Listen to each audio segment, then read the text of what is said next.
Hello, YouTube. I want to do a quick but hopefully helpful video for doing a cam swap on a Harley Davidson Evo. There's some bad information and some misinformation out there that I found, so hopefully this will be helpful to somebody. I've got a couple different Evos here. This one is a S&S stroker big bore. This one I'm just pulling it apart. The best thing to do is take a feeler gauge and measure that gap right there. That's the proper way to do it. And right now, I already checked this one, so I know that fits in there nice and tight. And I know that this is 13 1/1000ths. Now, if you compare that to the service manual, your cam gear end play should be 1/1000ths to 50 1/1000ths. And with a little math, you can get there. What you need to do is there's a thrust washer and a spacer washer that go in there. If you measure that and it's not correct, then you need to adjust your spacer washers to come up with that correct measurement. Another thing worth mentioning here is these cam bearings.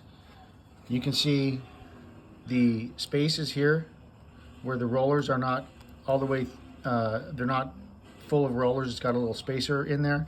And this one is solid rollers. This is the old style cam bearing and we're way more susceptible to failure. This is a good one. This is what you'll find if you get a Timken bearing now.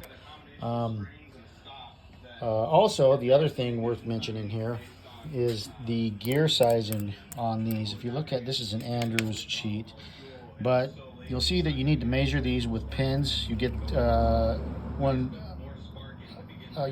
pins in there and measure those with your caliper. And again, you may have to do a little math and replace your pinion shaft is the easiest way to adjust that. Anyway, one other thing. So we've measured this when we take it apart.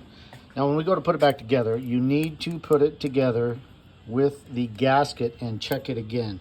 Ostensibly, the new cams, say this one's an in-grind cam and this is an Andrews EV27 here. So the cam should be fairly similar in this dimension here, but that's what you're really checking for, is this in play. So it's important you do this because a little bit of dimensional variance there can be a really big deal. Anyway, I hope this helps somebody. I know I've had a hard time finding some good information out there, but anyway, this is that's all I got. So I hope that helps somebody. Thank you.